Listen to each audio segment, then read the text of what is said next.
Welcome to a Better Divorce podcast, where we have conversations about the emotional, financial, and legal issues that are on your mind or should be on your radar if your goal is to keep your divorce out of court. I'm collaborative divorce attorney and mediator Andrea Vacca, and I know that how you divorce matters to your long-term well-being. That's why it's my mission to help you have a better divorce with as little acrimony as possible, so that you can create the best life possible on the other side of your marriage. Hello, everyone. I'm very happy to welcome Suzy Wood to a Better Divorce podcast today. Suzy is an integrative nutrition health coach and the owner of True Wellness Within. She helps clients get control of their lives and their health after divorce by achieving goals that address both food and lifestyle choices. And as she explains it, she used her own divorce as a calling card to have a do-over and relaunch herself in her own business and live her own best life possible while helping clients do the same. So Suzy, welcome to a Better Divorce podcast. Hi, Andrea. Thanks so much. I'm so happy you could join me today. So as we're discussing how women can get their lives back in control after going through divorce, and you've done this yourself and you're helping others do it. So I'm really happy that you're here to tell us more about it. Yeah, thank you. So first of all, what exactly is an integrative nutrition health coach? What does that mean? Yeah, so it is kind of a new field, I suppose. We look at lifestyle factors and nutrition, as you mentioned, and we combine those because you really can't get healthy with only looking at food. People think like, oh, okay, I'm going to go on a diet, I'm going to get healthy. That's not really the only way to get healthy. You need to look at things that are going on in your life, or how are you moving your body? What's your overall health? What kind of joy do you have in your life? What about your relationships, right? I mean, we're talking here about divorce and recovering from divorce. If you're in a toxic relationship, that's going to put a lot of stress on you, as is maybe your career if things aren't going well, or your finances. So we look at lifestyle factors and we look at food together. And as a coach, I guide my clients to where they want to be. So by setting goals and then slowly walking them through how they can reach those goals and get to where they want to be. Because we can all recover from our divorces. We can live happy lives. We all deserve to. So that's really the goal of integrative nutrition, is looking at lifestyle factors and nutrition as well. And that's why people get divorced, to live a better life, or Yeah. if it wasn't their choice in the first place. Everyone wants to be better off afterwards, but they might not know how to get there. So this training. So what led you to a career? I mean, I know you were in high-tech marketing. But Yes. So what led you to leave that and move into this? Tell us a little bit about that journey. Yeah, I was always interested in marketing, and in nutrition. And I did have a long career in marketing, and I really enjoyed it. But I just wanted to do something else. I sort of felt like, actually after COVID, there were a lot of changes, and the company that I was working for was involved with after school programming. So when the schools shut down, the company shut down, and I sort of took a hard look at myself, and I said, well, what do I want to do? The thought of getting another job, just sort of doing kind of the same old thing, just didn't really appeal. So that's when I really re-educated and looked into programs that I could do that involve nutrition, involve lifestyle. And this was before I was really going through my divorce. So it kind of, it was really something that I was, really just thinking about. Actually, it was kind of around all the same time. So there was a lot of rethinking that I was doing, because I was living in a different place, and the divorce process is so long, so it sort of all blends together. When did it actually start, your divorce? Yeah. Was the first conversation that years ago, or was it? It's hard to put a pin in it, right? Yeah. So I was always interested in nutrition, and then I decided to formalize it, and things just sort of grew from there. I started seeing clients, and having been through my own divorce, people started saying, oh, you should talk to my friend Suzy. She's been through divorce. She's doing really well. Why don't you speak to her? And then it just sort of grew from there. And that's how I ended up sort of specializing, I guess, in helping women get through their divorce. I think it's great that you've been through it yourself. So you really know what you're doing, or what you're helping people deal with. Yeah. Been there, done that, right? So there are definitely some unique things that come up. Yeah. Sure. Mm-hmm. So what are the most common issues you're seeing that are affecting women's health and well-being as they come out of a divorce? Well, a divorce is a really stressful event, life event. So there was a study done, and actually, it's the number two most stressful event that anybody can go through after the death of a spouse, and it's traumatic. It's a big life change, and I think we don't often realize how that stress has affected our body and how we're living our lives. Our sleep is usually affected, and people will react to that stress in very different ways. So I feel like most of my clients come to me, they are feeling very stressed, they're feeling very overwhelmed. They don't know how to co-parent necessarily, want to co-parent in a better way, that they want to raise their children. Obviously we all, as parents, we want to raise our children the best way possible, but it's hard when you're not in the same house, and you're not really getting along with that person who you were co-parenting with. So there's a lot of challenges there. There's a lot of issues with setting boundaries with their ex. And even with the kids too, because the kids might be using the parents against each other. That happens in regular life. With Right. divorce, not right. Right. I have two boys. They're 19 and 16 at the moment. So I've been through all of that too with them. It's a lot easier to play your parents off each other when they can't hear the conversations you've had with them in the opposite homes, right? Yeah. Yes, exactly. So dealing with that stress, because the stress really leads to chronic illnesses when we're, as time goes on. And so we want to try to avoid that. People who have a lot of stress, they have a lot of extra cortisol in their body and adrenaline, and that can turn insulin issues on. And so we become more insulin resistant. And then that affects melatonin. So that affects how you're sleeping. So, everybody says like, oh, there are hormonal changes going on. Like they just think of like estrogen and testosterone, but there's so many other hormones, like I just mentioned, insulin and cortisol, and how they affect our body. And so it's really a matter of like trying to get that stress under control, looking at the lifestyle factors that are out of balance, combining that with proper nutrition, because again, if you're not eating well, that also puts the body in stress and inflammation mode. And so now you're sort of compounding problems because there's things in your life that aren't going very well, causing stress. Now your body is under stress because of the foods that you're eating, processed foods, toxins in the environment, things like that. So sometimes we don't even realize that this is happening because it's really slow. So we don't sort of wake up, one day and we have a broken arm and we realize, okay, there's a problem. It's not like that with stress. It's slow. People have digestive problems. Many of my clients have the hormonal changes affects their hair, thinning hair, acne, stiff jaw, waking up feeling really stiff, aches and pains in their body, like their shoulders, their neck. That's very common. Not only from the stress of divorce. I mean, yes, divorce is stressful, but they obviously have other stressors in their lives. The stress from divorce, it didn't help much. Just adds to it, compound effect. Exactly. And also, I think what I see a lot of my clients are, if not yet in menopause, maybe perimenopause, or they're in their 40s, 50s, early 60s, like so that all those menopausal changes too can be any of the things you mentioned can lead to that. So really managing their hormones and dealing with their stress will help on many levels, regardless of the cause. Right. Exactly. Yeah. So you do like an assessment of them, like fill out forms and like tell you like all the things that they're feeling and experiencing. And so I have a 5-month program because it takes a long time to establish new habits. And that's really what this is about, living our lives in a new way. We need to change some things.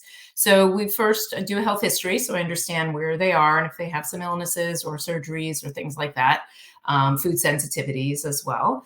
And then we look at the lifestyle factors that are out of balance. So there's 12 key lifestyle factors that fall under integrative nutrition. So things like relationships, which we're very aware of, our career and our finances, our home environment, and our level of home cooking. That's really important because, again, that's how you're feeding your body. What their overall joy is, and obviously their overall health. We also look at spirituality and creativity. Do they have those outlets? It doesn't mean that they need to go to a religious, institution, but that maybe they're connected with nature in some way and they have that release. And very important is what their level of physical activity is.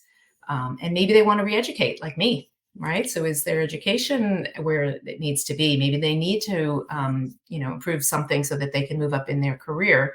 Because often, if women or men, if they were the home care for the kids, maybe they need to start working. Maybe they need to change jobs if they were working. And also, we look at social life because, as we know, coming out of COVID, how critical that is. And it's such a big piece. If it's missing, that really can cause a lot of stress as well, and those social connections. So, those are the lifestyle factors that we look at to see what's working, and which is Right. important to know what's working and what isn't working. And then we also look at the diet, what they're eating, and how they're nourishing their body in that way. Are And they like keeping a sleep. diary for you? And Yeah, sometimes. I mean, not everybody needs to or wants to do that. Some people are like, I need to count my calories and really know, and they're kind of a metrics person, and other people just want to go a little bit more with the flow, and just talk more about healthier eating or swapping out ingredients. Part of the program is also just educating people on the food industry, mm, reading labels, which is huge. There's a lot of little loopholes in the food industry, and that's some of the ingredients that we're eating in processed foods. People don't really know what they're doing, those ingredients do to the body, and how they actually can cause cravings. And it's not really a matter of willpower, it's what a matter of the chemistry that's in these foods that makes us keep coming back for more. what causes craving? Like, what is it that what are Yeah. the triggers they put in there to want you to hook you and want you to have more? Right. Well, there's What some is things you've probably seen on the back of packages. There's artificial flavors, right? We Mhm. know that those are actually artificial, but there's also something called natural flavors. And it's a loophole in the food industry. They're actually not, they are natural. They have come from nature, but you can have up to 100 chemical ingredients in there, and they're still allowed to be called natural. And they're designed by food scientists. There are many companies out there that make these concoctions to make, that berry blast or that citrus crush or whatever, that flavor that, you're drinking it in bottled waters, salad dressing, tomato sauces, I really almost name any product, even in tea, hot tea. You often see Really? flavors. Yeah, so you have like lemon zinger, and it's like there really isn't lemon squeezed in there. I'm There's a gonna look at all my tea version. boxes. I'm Yeah, looking at all my tea boxes when I go home tonight. but what's the purpose of those ingredients? It's to make it taste so good that you want to come back for more. Okay. So there are food scientists that do these things, and they're these natural flavors is just one example. They're in so many products, and then we were like, oh my gosh, this berry blast tastes so good. I want to have some more of it, and so then we overeat.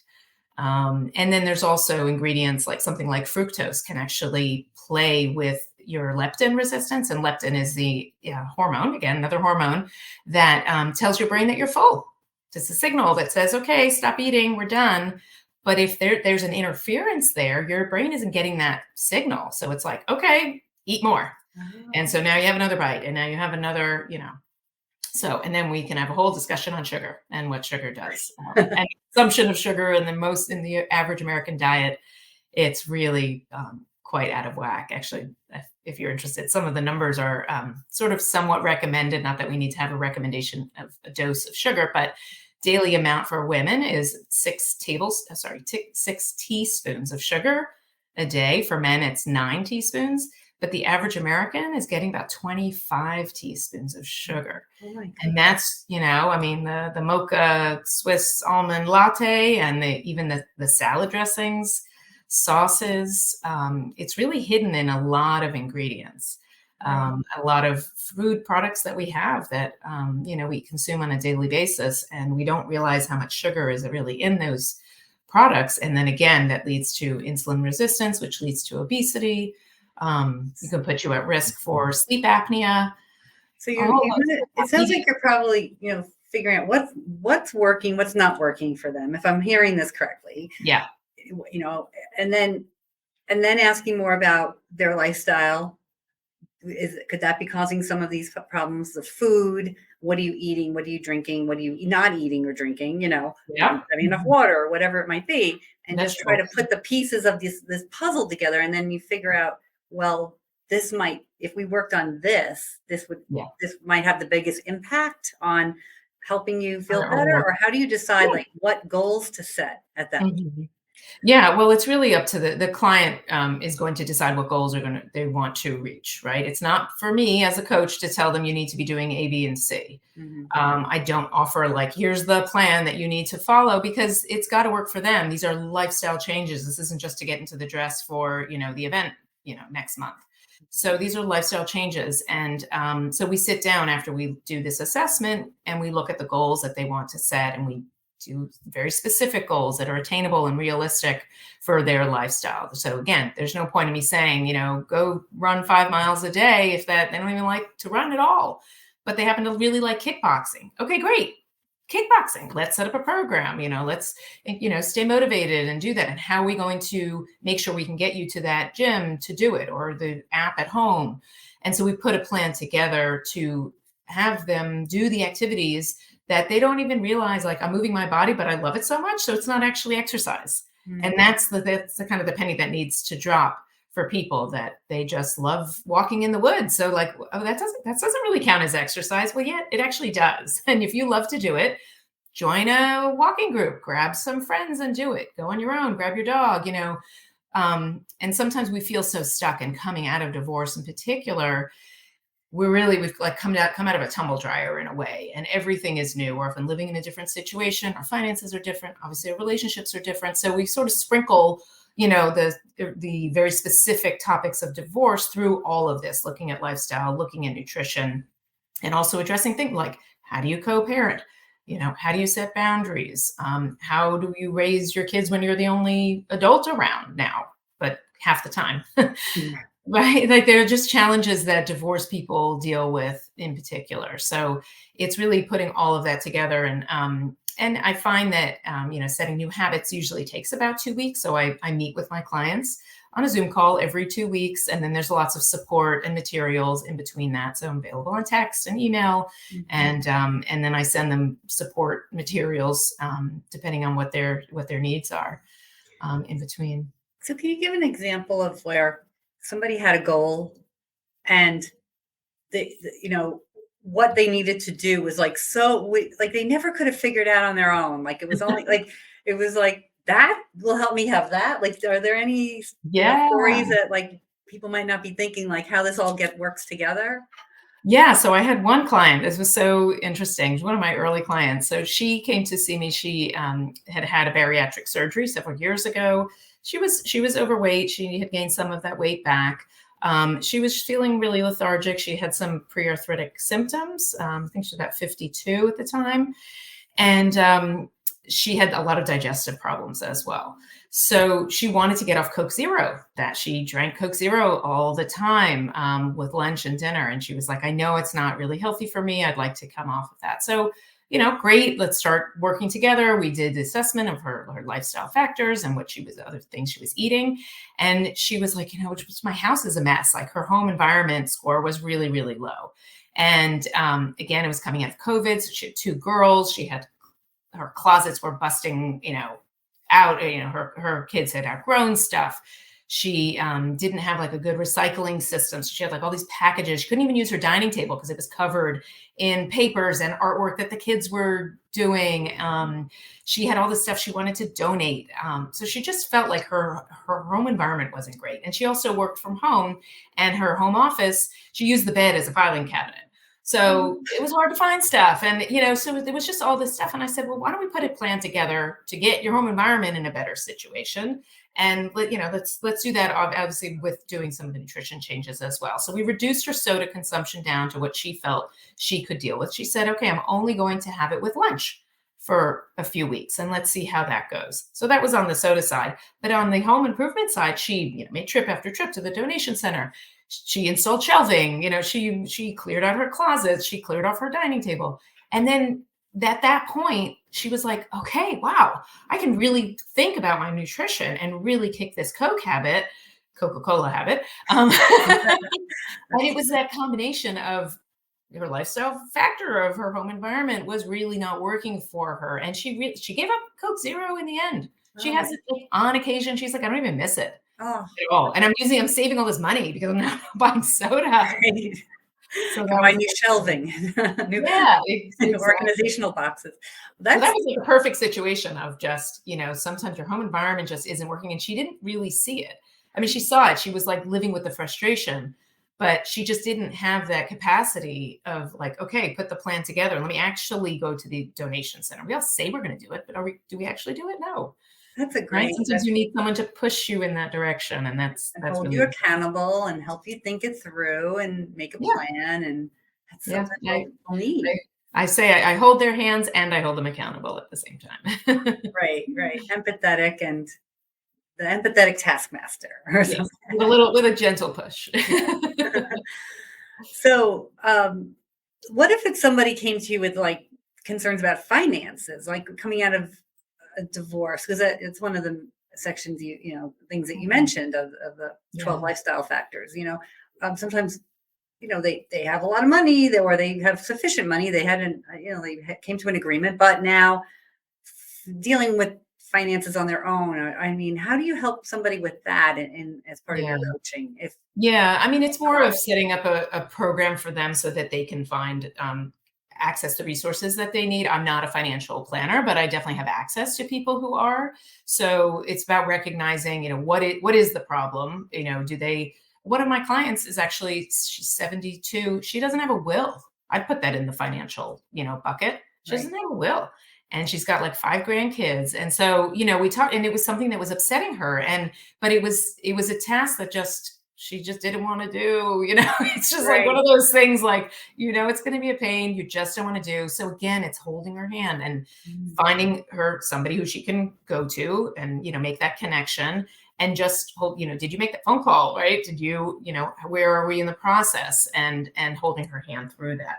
So, that's just another example. But because I'm not a financial planner, so I can't help with that. But we can talk about what do they want to how, do they want to improve their finances?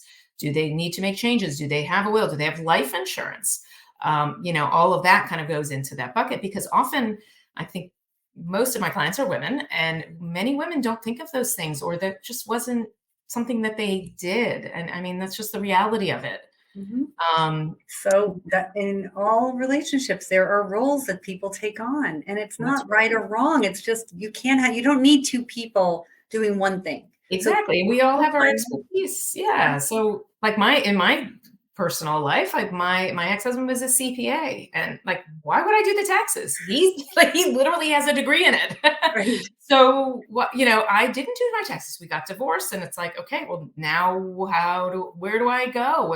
What forms do you need? What are they called? What are the names of those numbered forms? Like 1099 W2 what? what, right, 401ks and it's overwhelming.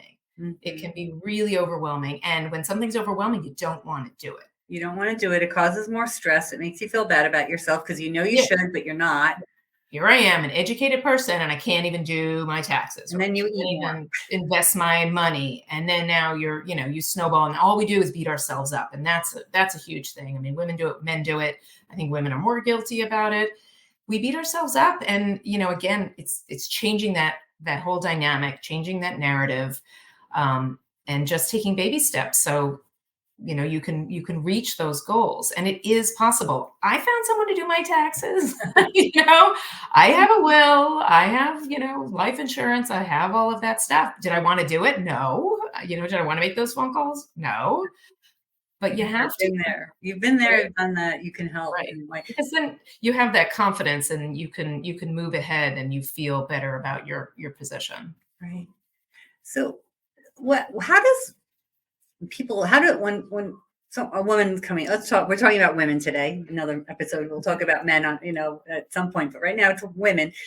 What do you see holds women back from their self-perception or others' perception that holds them back from actually healing Mm. and healing whatever the pain or the symptom is, and being able to have that sense of more wellness? Yeah. So, I mean, a lot of women sort of let divorce define them, and they kind of fall into that stigma of like divorce is something that's bad. And I'm not a good person because I'm been divorced, or I'm, used up, or, no one who would want to be with me. And they have this little pity party. And I think now, I mean, it's 2023, we don't have to think that way. And I mean, it's something that I consciously made a, very conscious effort about when I was ready to tell people that I was going through a divorce. I made sure to put it out there that this is actually something positive. This is something I wanted. And, my marriage reached its expiration date. Like that was it. And I love telling that to people. Like, you're not a failure, just that marriage reached its expiration date. It was done, just like food. And you can heal from that. You can move on from that. And so when I told people, like, I'm getting divorced and I'm actually happy about it, I'm excited about my next chapter. I'm excited about this new career that I'm launching. I'm excited about new people that I'm going to be making, new people I'm going to be contacting and meeting and dating again. Like, I'm excited about that. And so people looked at me and went, okay, great. Well, congratulations then. Not, I'm sorry.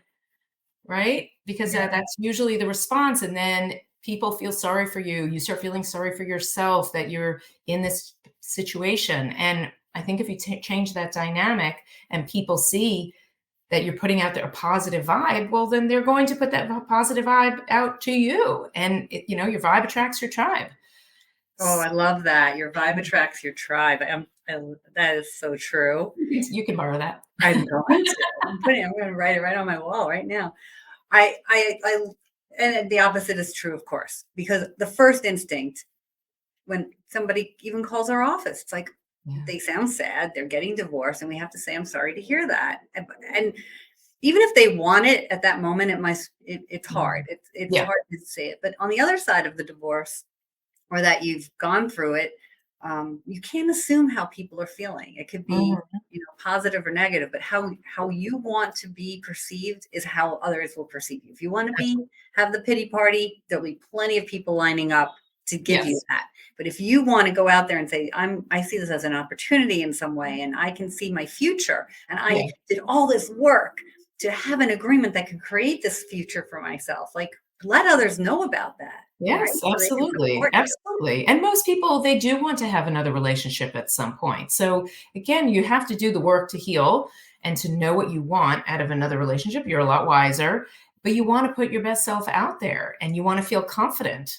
And, again, back to like changing things in your life, being more physically active. If you gain some weight during the stress of your divorce, maybe it's time to lose that weight. So you feel more confident in your clothing and you take those pictures that you're going to put on the dating app sites, right? So people want to have that confidence and they can get there. They can get there. And it does definitely start with the vibe that you put out there. Yeah. Okay. Well, I know you have what you call divorce detox programs. Yeah. What exactly happens? How is that different from the other program that you mentioned? Is it the same? Is that a specific? I mean, it's sort of connected. So, so I have a Facebook page that's called Facebook group called the Divorce Detox, and anybody can join. I just asked a few questions, just making sure that you're actually going through a divorce, or you've been through divorce, or even thinking about it. So, and we're there to support each other. And there's just a lot of positivity and people going through the same thing. It's not just me telling people that they can improve. They can see it from the other people who are members of this group. Mm-hmm. So that's the Divorce Detox on Facebook.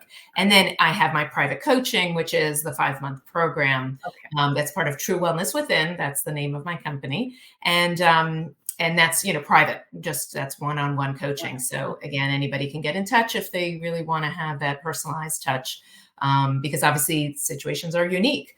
And I also run some support calls, virtual support calls, usually the first Saturday of the month. It just depends on holidays and schedules, 10 a.m. Eastern time, and anybody can join. It's free. And that's a wonderful place for people to come together and talk about, again, co-parenting, setting boundaries. How do you date? How do you tell your kids about you're dating somebody? Just the challenges. How do they get organized? On the last call, there were people who were living in hotels because they hadn't figured out their living situation yet. So, and other people were like, yeah, I've been there. So to have that person that you can talk to who's in a similar situation is just really warms my heart to see people helping each other. Again, it's not just me. So it really, we come together as a community and support each other. So that's once a month on a Saturday. And people can find that through the Divorce Detox on Facebook. Is Or that a Zoom call, or is it not like anonymous and on the phone, or are people seeing each other, or yeah, it's a Zoom call, and it's sort of, what happens in Vegas stays in Vegas. So Mhm. you don't have to put your name out there, Mhm. though. So it can be Right. anonymous. You can Mhm. go, just do a black screen, so we Mhm. don't have to see your face. So whatever people are comfortable with. Right. And sometimes people get enough out of it just listening. Almost everybody speaks, though. Right. Everybody speaks and either shares something or answers a question for somebody else. It's a little bit of a hive Mhm. mind kind of support. Oh, So so it's that's really nice. Yeah. a great opportunity for people. Yeah. All right. Well, my final question for you, Suzy, that I ask everybody, is what is your one tip for a better divorce? Oh, wow. Okay. My number one tip Uh-huh. is, and you'll probably appreciate this, do not use your lawyer as a therapist. I It do. is very expensive. And also, you probably don't really want to, as a lawyer, you don't want to hear all the problems. And, I'm sure you've got better things to do. And that's not the lawyer's expertise. You'll save yourself a lot of money if you get a therapist, get a good support team, because I really do feel that a therapist is critical in the team of going through this. Obviously, you need your lawyers, you need your financial people, having a therapist, obviously friends, family, for support. I'm also happy to help people who go through, going through the divorce. I do tend to see people more on the other side once they've kind of come out of that. But yeah, that's probably my number one tip. Great tip. Look, we are empathetic. Divorce lawyers are empathetic and Uh-huh. caring, and we have seen it all, and Yes, we know what you're dealing with. But we are not therapists, and you're we're right. very expensive. And you know, and I'm regularly tell my clients, okay, you've repeated this. I've heard this before. It's my coaching is not helping. I really think you should talk to the divorce coach Yeah. or your therapist or whoever else is helping us deal with these emotions and boundary setting and reactions and all of Yes. the things that are causing the same thing to keep happening. Right. So I do my best, but at some point, it's for somebody else who will do a better job. So thank Yeah. you. It's a great tip. And Yeah. I assume this means that you spend a little too much money using your lawyer as a Yes. It was therapist. it was a lived experience, let's just say. Yeah. Unfortunately. Okay. Well, Yeah. all right. So, Suzy, how can people find you? What's the best way to reach out to you? Your Facebook group or your Yeah. website? Yeah, either way, they can go to my website, which is truewellnesswithin.com. I'm also on Instagram, truewellnesswithin.com. That's a little bit focused more on nutrition and recipes. So people want to cook some interesting foods, they can take a look at that. And then on Facebook, the Divorce Detox. That's where you'll find the support group and just a little more of a holding hand. And I also have a quiz that maybe some people want to take. It's a free quiz on my website. It's has your body healed from the stress of your divorce? And you can do your own little assessment. Are you waking up in the middle of the night? Do you have aches and pains? Are you clenching your jaw? See where you rank. Mhm. And you might not even realize, like, oh yeah, I'm waking up and and my jaw hurt. I mean, actually I had to get one of those dental things because I was grinding my teeth. And I Yeah. got it when I was going through my divorce. And of course, I was getting headaches, Right. because it's, these things compound. So anyway, so people can find that quiz on my website, and it's at truewellnesswithin.com/divorced with a D at the end, and do their own assessment. And feel free to reach out if they have any questions, if they want to have a helping hand in their recovery from their divorce, because my chapter 2 is definitely better than my chapter 1. And I definitely hope to help other people have that as well. Thank you so much. It was wonderful to have you here today, Suzy. And I Thank you, encourage Andrea. anyone who's, dealing with these issues, maybe you're almost at the end of your divorce process, so you can see what's coming ahead, or you've already finished up. Reach out and see how Yeah. Suzy can help you keep moving forward. Yeah. Thank you so much, Andrea. This was great. So thank you, everyone. This is a Better Divorce podcast, and we thank you for tuning in and look forward to seeing you on the next episode. You've been tuning in to another episode of a Better Divorce podcast with Andrea Vacca. Thank you for subscribing, leaving your positive comments and reviews, and sharing the show with others. You can watch episodes at vaccalaw.com, YouTube, LinkedIn, and Facebook. And you can listen through Apple Podcasts, Spotify, Google Podcasts, and more. Bye for now, and remember, you can have a better divorce.